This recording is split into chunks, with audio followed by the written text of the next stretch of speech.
real estate investment sa Philippines at dito.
Tabingin naman yung pagkakaparking.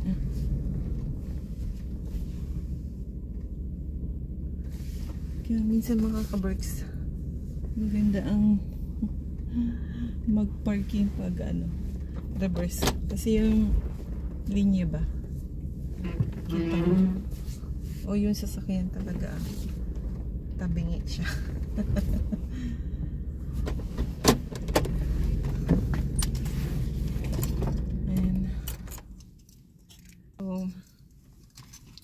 Mag-ano tayo? Mag-gam muna tayo.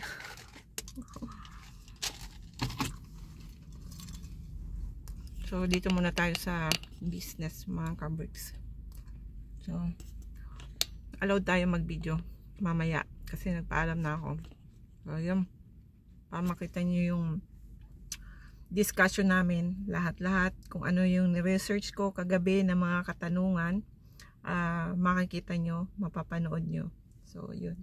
Mapapanood nyo at maririnig nyo. So, walang sekreto. Open book to, mga kaberks. Kagaya nga ng sabi ko, both of us, nasa learning process to. So, kung ano man ang kahinatnan, sana matuto tayo at magprogreso ang buhay natin. So, yun. Yun ang sana ma-accomplish natin. Mabago ang buhay. Yun. So, let's see. Ay, sorry. Dito na tayo sa building, mga kaberks. Ayan. At yan ang limang focus. Ayan. Si Margaret, ang realtor. So, yun. Lakad na tayo dun. Yes, start. Para makaka-relate sila. Okay. Okay, mga kaberks. Ay. Ayan. Start na.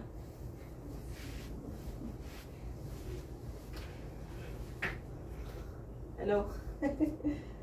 So, nandito tayo sa real estate kay Margaret. Hello po. So, introduce yourself.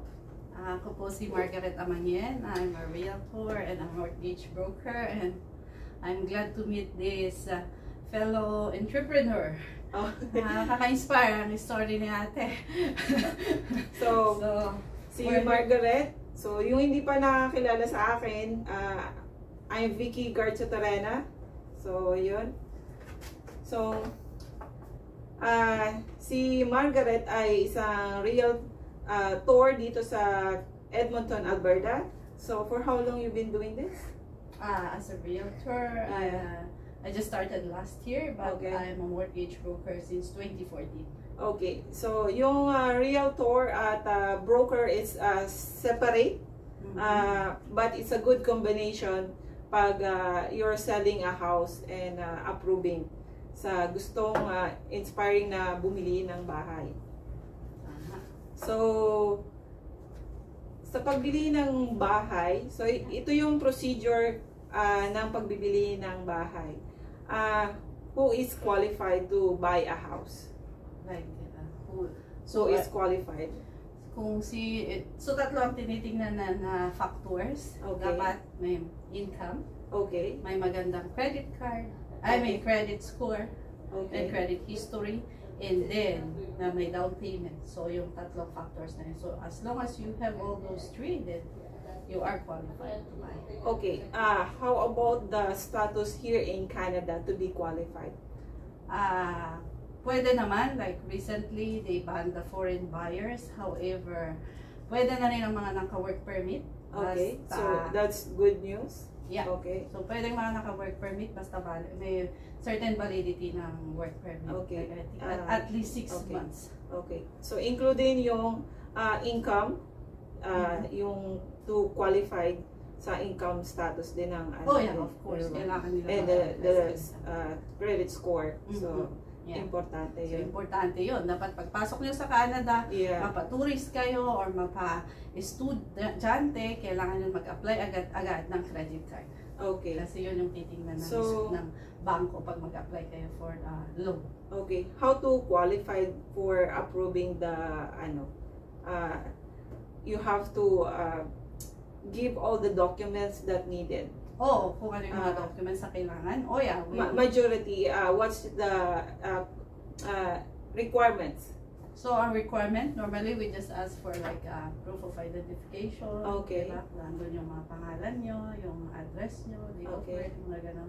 Tapos pay stubs. Okay, importante yung pay stub kasi Letter of income yon. Yeah, Your capacity how to pay the mortgage. Yeah, yun lagi ang concern ng bangko. Yeah, so yeah. we have to work around that. Kung like, how are you gonna pay? Yes, Diba? and kung yung gaano yung amount na kaya mong bilhin yung property na gusto mo. So yun ang nagbe-base sa income. Yes, So, yeah. yun, So, ganun ka-importante yung pre-approval process na we will assess kung magkano yung sweldo ninyo at kung magkano ang pwede nyong bilhin. Yes, exactly. So, kasi back on mayroon din nag-struggle sa may nag-a-approve ng mga bangko na more than doon sa capacity nyo.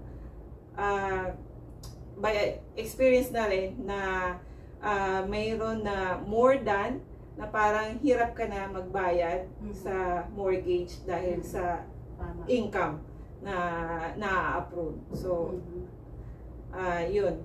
At how many people should own the house? Like it doesn't matter, you can be a business in 5 people in one property, so or it could be just only friends, or depending bangko, because some allow only up to 4. Meron naman some lenders allow up to 5 or right. Okay, so it depends who will gonna take the mortgage. Who So is the they- lender kung sino So you were gonna apply it for the several company, and then whoever will approve, then pursue na ng kung sino doon sa company ang nag-take. Okay. So 5 or it depends to the company. So it doesn't, depende sa lender. depende sa lender kung sino ang mag-a-approve doon sa agreement ng kontrata. Okay. Yes. So pero majority sa approval dapat mag-asawa lang or friend. What's the common you encounter sa ganong business? I mean, meron namang mga instances na friends lang talaga. Okay. So, you just have to be clear sa lawyer kung ano yung relationship nila kasi nire-register yan sa So, depende kung may relationship, then depende sa pag-register nila sa titulo. So, andun din yung ownership kung 50-50 ba or automatic na malilipat doon sa partner pag nawala yung isa. So, depende po. Okay, sa agreement nung taong bumili ng property. Those are the things we can verify with the lawyer during closing. Yeah. So, yung approval nyo, sino ang pwedeng mag-apply? Dito lang ba sa Alberta or you can assist anywhere in Canada?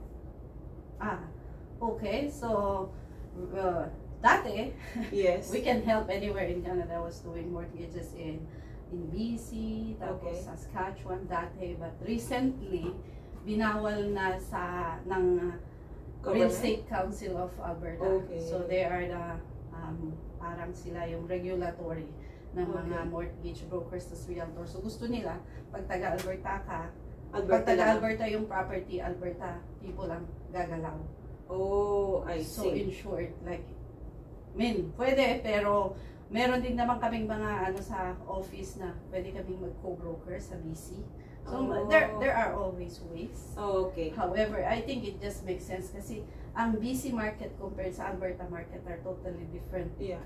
So may mga differences talaga. So tama lang na kung saan yung property, dapat doon ka lang kasi doon lang yung at least ma-master mo muna yung rules doon. So ganon ang rules ngayon. If you wanna do a BC property, you can still do it. But then you have to look for co-broker. You have to somebody na license. Then it's still good. So it's like if you have client looking for other provinces, you can ask the other realtor, the same company for Century 21, to assist the client from here in Alberta, right? Oh, sorry, we're talking about sa mortgage lang yun, sa approval. Sa auditor, sa ano naman is Alberta lang po talaga kami. So, ang pagbebenta is we can only sell in Alberta. Oh, I see. So, yung kaninang sinasabi ko co-broker, that is for the mortgage. Oh, I see. So, yun ang difference. That's right. Okay. Sorry, we're getting Wala kasing ano. Pag sa bangko naman kayo pupunta, then they can do anywhere kasi isa lang naman ang rules, di ba? So, parang BMO dito, the same din naman sa BMO sa BC. So, chances are, they can do that. But sa amin talaga ng mga mortgage brokers, we are like kind of exclusive na. Sa Alberta lang kayo. Yung mga, pero meron nga, pwede nga rin kami mag-co-broker sa somebody saan para matulungan pa rin. So, depende po sa sitwasyon. So, tinitingnan doon is kung saan yung location ng property, hindi yung location ng buyer. Oh, okay. So, kung saan bumibili sila sa Alberta kasi maraming bumibili ngayon ng taga-Ontario, taga-BC sa Alberta, di ba? So, that's why Alberta market is hot. That's why it's a good combination ang realtor and brokerage. At least, maintindihan niyo kung saan sa proseso. Exactly. Magulo talaga yung proseso dito ba? So, that's why it's very important yung lalapitan nyo, kung sino yung lalapitan nyo, na alam ang gagawin sa pagbebenta or pagkukuha pala ng bahay, di ba? At pagbebenta na rin, kasi nagbebenta ka ng bahay, di ba? Kasi, ano yan may nagbebenta at mayroong bumibili. So, ganun lang. So, pwede na yung binibenta mo, yung binibenta mo, yung client ka naman na gustong bumili, di ba? Ganun, di ba? So, ganun. Wag lang maging conflict of interest kasi mayroong mga ganun, di ba? Mga ganung incident. So, yun, yung mga closing cost na kakaharapin ng mga taong bumibili. Actually, dito sa Alberta, madali lang yan kasi lawyer lang. And then inspection. Basically, yun lang. Yung cost. How important ang inspection? Even sa brand new or old? Sa brand new, may warranty yan. So, how long is the warranty? It depends. 1 year yung mga appliances inside. Diba? Yung naman ang sinicheck talaga na Tapos, 5 years yung mga anong tawag nito, mechanical. Mga water tank, mga ganun. So, covered yan. Tapos, yung total na structure, 10 years. So, sa foundation. So, 10 years. Ang sinasabi ko lang sa mga bumibili ng brand new, okay lang huwag niyong ipa-inspect. Pero bago mag-lapse yung 1 taon nyo, ipa-inspect nyo para covered pa ng warranty. Diba? Oh, I see. So, yun mga ka-Berks, bagong kaalaman, dapat before mag-lapse yung 1 year na contract nyo sa warranty, kailangan ipa-inspect nyo sa Di baling gumastos kayo at least sigurado kayo na covered kayo doon pag brand new. So sa old or sa resale, we always highly recommend kasi syempre hindi naman tayo inspector at hindi naman tayo engineer. Basically lahat ng mga realtor Ramihan ng mga yan, salespeople lang kami, wala kaming alam talaga sa mga inspection sa mga ano. So, we highly suggest there should always be ano. Kasi ano lang naman ang 500 compared to nakasalang na 500,000 na binibili natin. So, I always tell to my client, like, don't cheap out. It's only $500 for the inspection. At least alam natin kung may problema man o hindi. Kasi lalo ngayon na maraming sunod-sunod ang ulan. Maraming may basement leak. May basement leak. May mga binack out ako na contract namin recently dahil sa may flood sa basement. And na-find out lang yun during inspection. So, importante po talagang magpa-home inspection tayo. Mabalik tayo dahil nabanggit mo yung parang free selling. Anong difference nung pagbili ng bahay na itatayo pa lang sa nakatayo na yung mga neighborhood, kumbaga? Anong advantage ng gagawin pa lang yung bahay?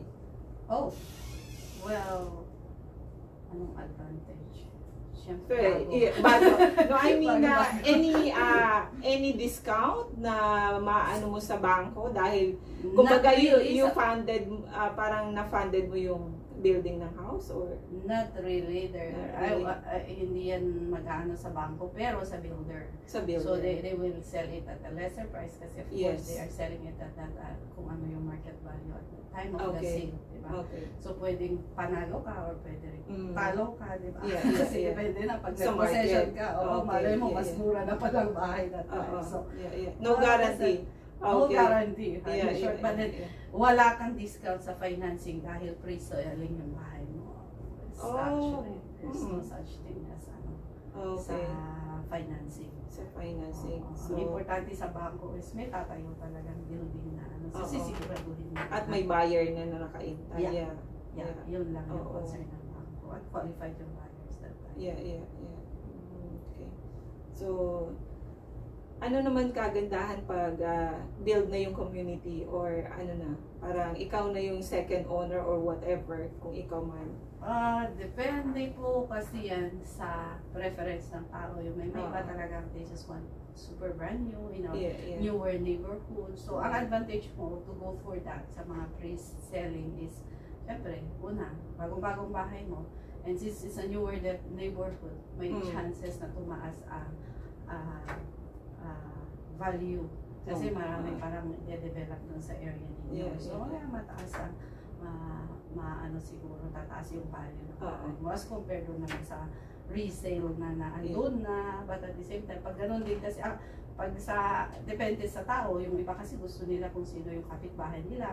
Malay mo, gumawa ka ng nag-iisa ka that time na build. Tapos nagulat ka, may multi-family unit sa likod mo na hindi mo alam. Kasi minsan yun yung conception na, hindi nila iniisip na okay, what if may plano pala yung city, may plano yung kapitbahay mo na ibang developer, magpapatayo sila ng multi-family unit.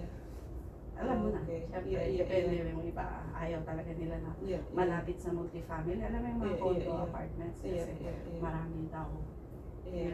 Maraming tao, maraming nangangailangan, pupulutin lahat ang makikita sa kalsada. You never know. Pero yun lang yung naririnig ko sa mga tao na ayaw ka kasi yung malapit sa gano'n. So, depende naman sa preference ng tao. So, by location, preference kung saan kailangan bumili. Mayroon na gustong bumili ng brand new dahil dinedevelop pa lang. At mayroon naman na gusto develop na ang community dahil kita na nila kung ano yung mga accessibility doon sa location na yon. Katulad yan, may bumibili na pre-selling. Ang sabi sa amin is, okay, ito yung lot mo.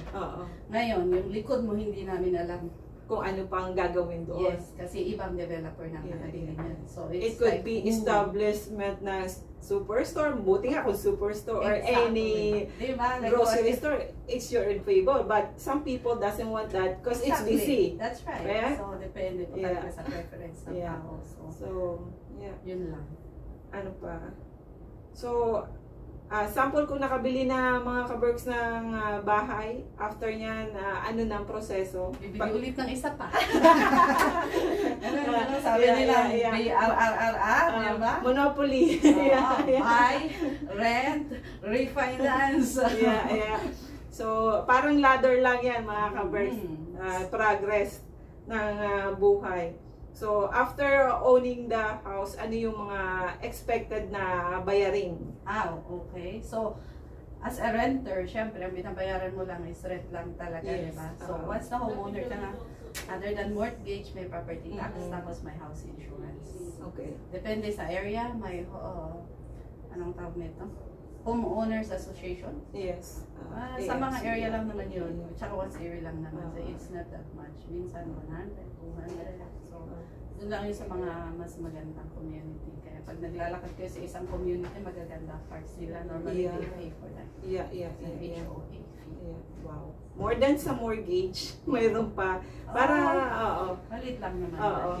So, in our case, may condo fee kami. So, more than doon sa mortgage, may condo fee pa ang binabayaran. At speaking of insurance, ibang topic na natin yun mga kaberks. Kasi mahaba rin yun.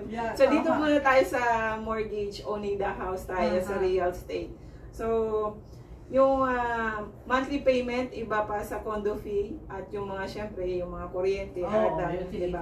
Yung property tax. So, marami pang bayarin. So, kasama sa pagkwenta yung budget, pagbabudget kung kaya ina-assess yung tinatanong nyo kung ano yung sahod nila, di ba? Tapos yung mga expenses nila, yung mga kung may sasakyan, ano credit check ang bangko to find out kung ano yung mga current na binabayaran. Kasi siyempre, hindi naman namin pwedeng bigyan kung marami na masyadong binabayaran. Diba? Exactly. That's the reason na nadidecline pag minsan. Kasi masyado na maraming binabayaran. Hindi na kaya. So, yun mga kaberks, para hindi kayo ma-decline, make it sure na alam nyo yung pumapasok at lumalabas sa inyong mga expenses.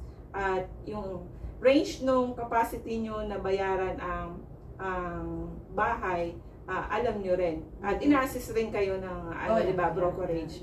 Hanggang saan lang pwede. That's right. Diba? So, libre namang makipagkwentuhan sa mortgage broker. Exactly. Kaya nga may pre-approval, diba? That's right. So, dito mga kaberks, may pre-approval hanggang anong amount ang pwede nyong kunin. Diba? Yun yung silbi ng pre-approval. So, what to expect na magkaroon ka na ng bahay? Ano yung mga owning the house? Ano yung mga i-expect mo pag mayroon ka ng bahay? Or you ready to move? Halimbawa, kung nagre-renta ka, tapos nakabili ka na ng bahay, anong, yung experience mo nung nakabili ka na ng bahay, anong may share mo sa mga taong nakabili na ng bahay? Ano yung na-experience mo nung from the rental to owning the house? Ayun nga, yung actually karamihan ng, kasi kahit ako, nagulat ako sa property tax. Tapos, syempre sa utilities, given naman nagbabayad ka naman nung nagre-renta ka, diba? Tapos yung insurance, so yun lagi, like, I suggest na huwag yung sagad-sagarin kasi minsan, medyo mahirap, lalo na yung property tax na hindi kasama sa mortgage, diba? Minsan na mong babayaran yun, so there should always be like an extra funds for that. And one thing na advice ko rin siguro na kung ngayon mababa ang rate, dapat i-assume nyo na tataas ang interest. So, actually, lagi kayong yun yung stress test na ginagawa ng bangko. Yes, yun. Buti na banggit mo yung stress test na yun. Kasi alam nilang papataas ang rate, that's why they put that in. And I think it's helping a little. Exactly. Kasi can you imagine, pagkawala yung stress test, hirap agad ang mga tao. Totoo. At least ngayon pa lang nagsisimula na makikita may mga nahihirapan, talaga, pag hindi na kaya. At least hindi ganun ka. So I think they were smart on doing the stress test kasi alam talaga nilang pataas. So parang na-predict na nila. Oh, yeah. That's why they're like, yeah. Doon sila magaling eh. Sila gumagawa nun. Exactly. So, yun mga ka-Berks, kailangan yung stress test na yun, kaya importante. Before approval, kaya yung pre-approval, importante. So, yun. Maintenance. So, pag may bahay na kayo, kasama yun sa pag-o-own ng bahay. Oh, yeah. Yes. Syempre. Hindi lahat langit. Kung pagkuha ng mortgage, parang yan, kailangan alamin nyo yung responsibilities. Pag kukuha kayo ng yung outcome ng owning the house. Hindi parang how many times mong iisipin. Pero basically ang pag kukuha ng bahay, anong ma-advise mo sa kanila, yung advantage, kung pagtitira ng bahay or yung owning pa lang or pag-i-invest kung gusto mo lang tirahan siya, tapos anong difference na kung gusto mo na siyang i-invest, kasi magkaiba yun, di ba? Depende po kasi sa sitwasyon ng mga tao eh.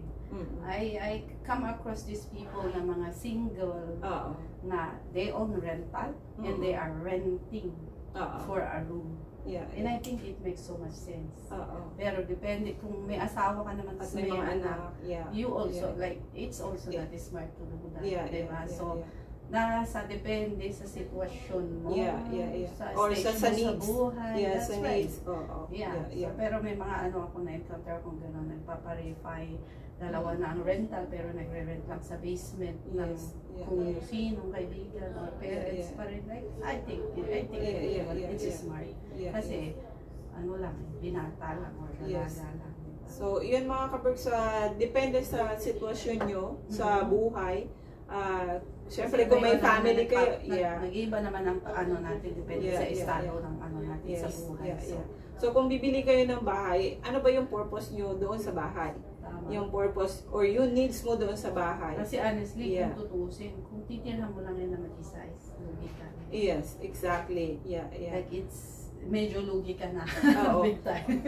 Sa mga panahon ngayon, dahil nag-short ang kung single ka, wala ka naman at maraming naghahanap ng uupa, yun, add na in favor mo yun, diba?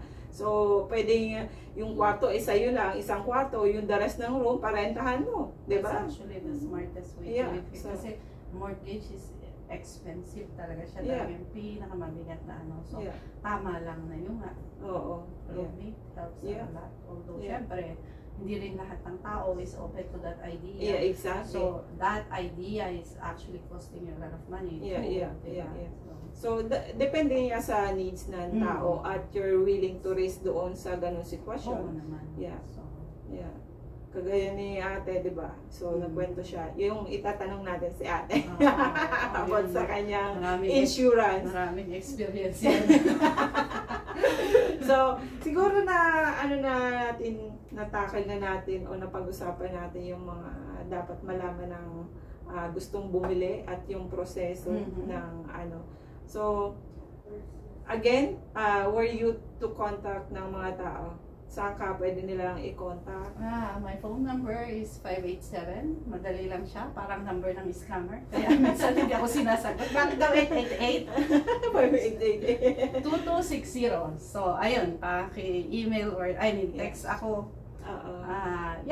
We can always have a chat. Yun lang naman ang gusto kong yun lang ang pwede ko rin maitulong sa mga willing lang din na lumapit sa akin. Kasi at the end of the day, kung maihanda natin kayo for home ownership, it's a lot easier kaysa yung nagmamadali kayo na wala na kayong titira next month. Ganun lagi. Last minute lang. Wala na, kailangan na lumipat. Diba? So, importante po talaga ma-prepare kayo ng maayos. Totoo yan. So, yung pag-a-assist ng pagbibili, dapat talaga knowledgeable about sa market at yung use ng property para sa inyo. Kasi yung hard-earned money natin dito sa Canada, it's very important kung saan mapupunta. Oh, tapos yung iba, sinasabi nila na magre-retire naman daw sa Pilipinas, pero nagre-renta pa rin dito. So, pwede naman yung, ibebenta mo yung bahay mo, yun na rin yung retirement mo sa Pilipinas. Diba? At least mayroon ka pinagbentahan compare sa pag nagre-renta ka talaga. Wala. Diba? Sayang. So, yun mga ka-Berks. Salamat mga ka-Berks. Naman na. So, hanggang dito na lang muna ang video natin. May second pa to dahil yung Mega World sa Pilipinas naman yon. So, yun. Okay. Ibang naman video natin pag-usapan yun kasi medyo mahaba-haba na to. So, yun. See you next time. As always, do what makes you happy. Yay! I like that. Good job. Importante yun para humaba ang buhay.